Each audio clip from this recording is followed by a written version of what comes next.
Olá, hoje a convidada especial do TV Câmara Entrevista é Marlene Rosa dos Santos, coordenadora do Movimento da Consciência Negra do Vale do Itapocu, o Moconeve. Tudo bem, Marlene? Seja bem-vinda. Tudo bem. Marlene, há quanto tempo você já está à frente do movimento? Eu estou à frente do movimento há 2 anos. Há 2 anos já coordenando o Moconeve. Quantos membros tem a associação? Olha, nós estamos em mais ou menos 10 a 12 membros. 10 a 12 membros de todo o Vale do Itapocu. É. E como foi que surgiu o Moconeve? Bom, o Moconeve surgiu porque aqui em Jaraguá, há muitos anos, já existia um movimento dos grupos alemães, grupos étnicos alemães, italianos, os poloneses, né? Então a gente também viu na necessidade de criar o nosso movimento. Qual foi a intenção de criar o Moconeve? Com que intenção ele foi criado? A intenção de criar o movimento negro foi para dar suporte às pessoas que vinham sofrendo de racismo, de preconceito, né? E também para que a gente pudesse obter intercâmbio com os outros grupos culturais. Em que ano foi criado o movimento? O movimento foi criado no ano de 2001, 5 de agosto de 2001. Então já são 11 anos de movimento. O que mudou para os afrodescendentes aqui da região depois da criação do Moconeve? A mudança é que veio que as pessoas que se sentiam perseguidas, que se sentiam discriminadas e através do racismo, do preconceito, eles tiveram assim um amparo legal. Então é para ajudar essas pessoas a recuperarem a autoestima. Isto.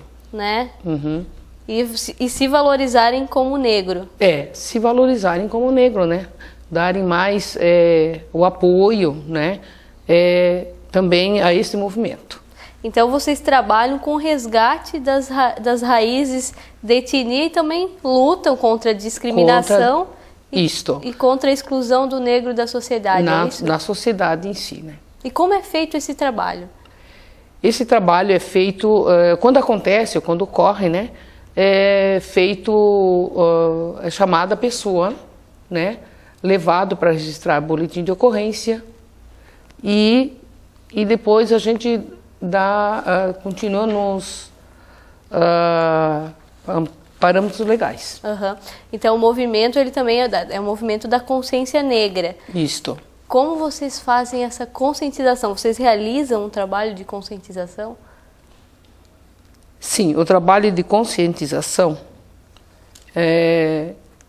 a gente conversa, faz através de conversa, através de distribuição de panfleto, de reuniões, né, para que isso seja efetivamente concretizado. E como o Moconeve se mantém aqui? Olha, o Moconeve ele é uma instituição sem fins lucrativos, né? De repente, quando precisamos de fazer um evento, a gente faz um ofício pedindo uma subvenção, né, à prefeitura, quando é possível. Vocês têm uma sede própria também? Nós temos uma sede própria, que está situada quase no final da Marechal Deodoro da Fonseca, próximo ao Marcato, né, de frente à pracinha, ao lado do GATS. E quem quiser participar do Moconeve? Tá. Quem quiser participar do Moconeve, não digo bem quem quiser, qualquer pessoa pode participar do Moconeve. Ele não tem,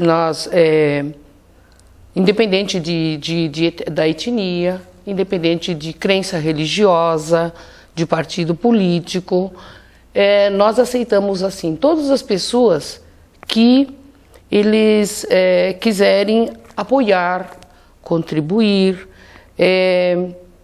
dar a sua ajuda ao movimento e defender as causas, né, os nossos objetivos. TV Câmara Entrevista volta já, não saia daí. O TV Câmara Entrevista está de volta e hoje eu converso com Marlene Rosa dos Santos, coordenadora do Moconev. Marlene, quando se fala na colonização de Jaraguá do Sul, se fala em italianos, em alemães, em húngaros, mas o trabalho de construção da cidade feito pelos negros é pouco lembrado, já que eles foram um dos primeiros a chegarem junto como escravos, né, de Emílio Carlos Jordão. Como você vê a história desses negros aqui em Jaraguá do Sul, desses primeiros negros que vieram para cá? Bom, na colonização de Jaraguá do Sul, aqui vieram junto com o então Emílio Carlos Jordão, cerca de 65 negros e 4 homens brancos, né? Os negros chegaram aqui na colonização para o cultivo da cana-de-açúcar. Correto. Né? E eles tiveram, assim, grandes trabalhos, né? Grandes fazendas. Eles moravam em locais assim bem rústicos, né? Não era nada acessível a eles naquela época. E daí esses negros, mais tarde, após o término da colonização, né, já fundada, eles se instalaram no Morro da Boa Vista. Até anos atrás era conhecido, pelo número de negros que lá viviam, o Morro da África. Uhum. Né? E essa comunidade negra de Jaraguá do Sul, ela é grande? Olha, agora na época, quando eles estavam instalados no morro, era bem grande. Mas agora o pessoal desceu, né, o morro, porque lá estão grandes casarões, que o pessoal acha bonito ver do morro, né, a cidade aqui embaixo. Isso é comprovado mesmo, a gente já teve a oportunidade de ver isso. À noite é muito bonito, estar no alto e ver a cidade aqui embaixo, né? E esses negros, eles foram espalhados. Agora não tem, né, nem mais como. Não é mais a grande referência. Sim.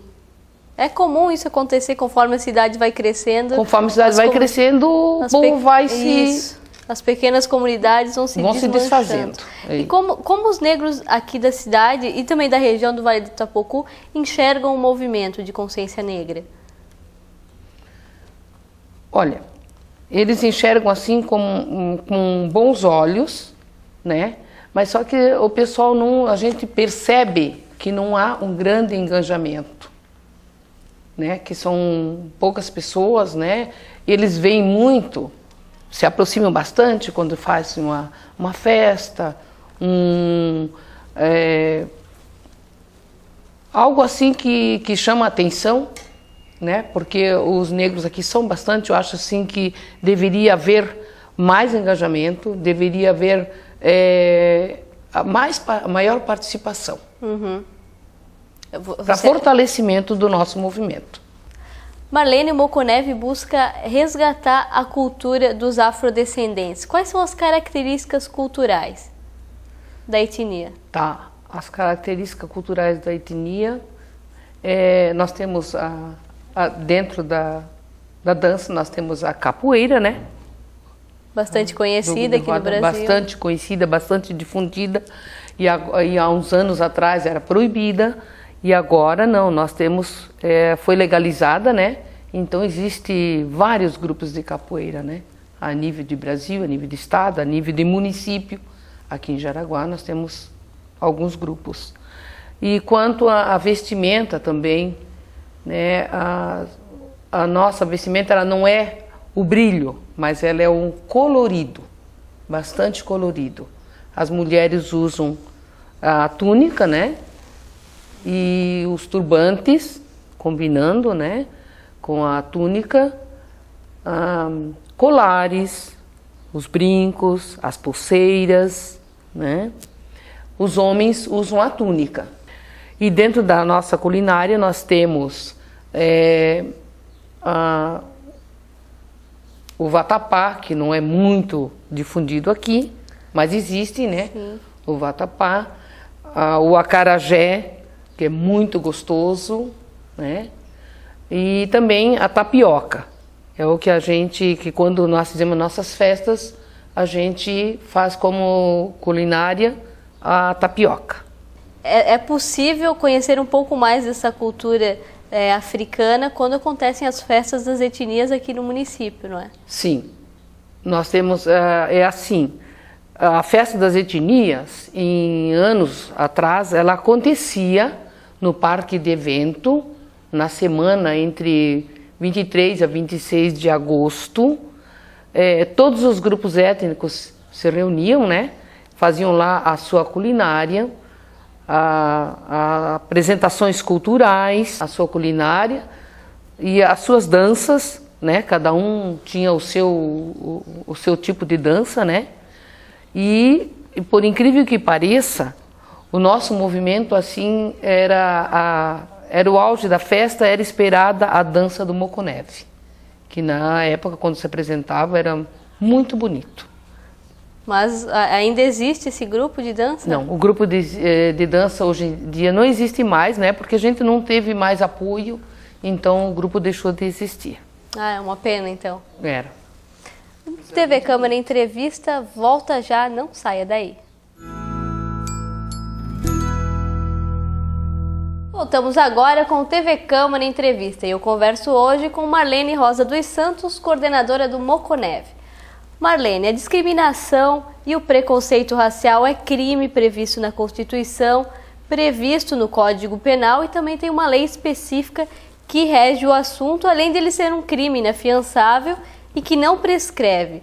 O que mudou para as vítimas do preconceito com essa legislação mais dura? Com essa legislação mais dura, as vítimas elas ficam se sentem mais seguras, mais amparadas e também as pessoas que praticam esse tipo de crime, né? Elas em si elas pensam bem mais antes de cometê-la, porque isso é um crime inafiançável e a lei está aí para ser cumprida. A senhora acha que vale a pena denunciar? Vale a pena denunciar. Há muito preconceito racial ainda e como isso afeta a população negra? Há bastante preconceito ainda. Isso a gente percebe-se assim que o preconceito ele é feito de forma não assim tão escancarada, tão aberto, mas o preconceito existe. E as pessoas sofrem muito com isso. E também quando a pessoa é discriminada no ambiente ou mesmo em qualquer outro local, ela se sente muito mal. Às vezes, ela até para não se incomodar, ela nem vai fazer denúncia e a gente às vezes não fica nem sabendo do que acontece.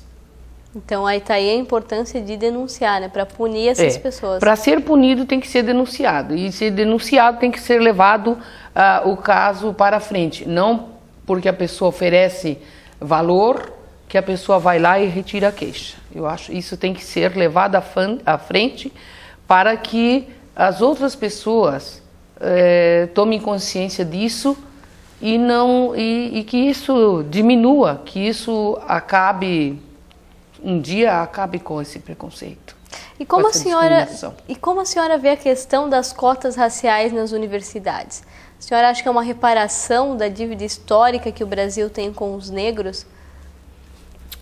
Olha, reparação, eles deveriam estar, cotas em relação à reparação, eu acho assim que seria, eles deveriam estar fazendo esses reparos sempre, porque a dívida foi muito grande, o sofrimento foi assim de tamanha Imensurável, proporção, né?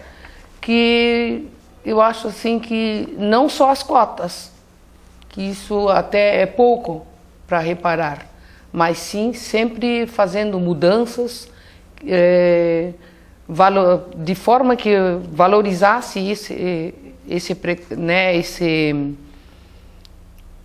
esses danos que os negros sofreram. Porque além da escravidão, após a libertação, foram anos de descaso, né? Sim, foram anos de descaso. Fazer de conta que a coisa acabou realmente, mas a escravidão ela não acabou. Porque a gente vê que o sofrimento tão grande é assim, ó. Eu vejo de vez em quando em reportagem onde está assim, onde tem sempre mais a juventude.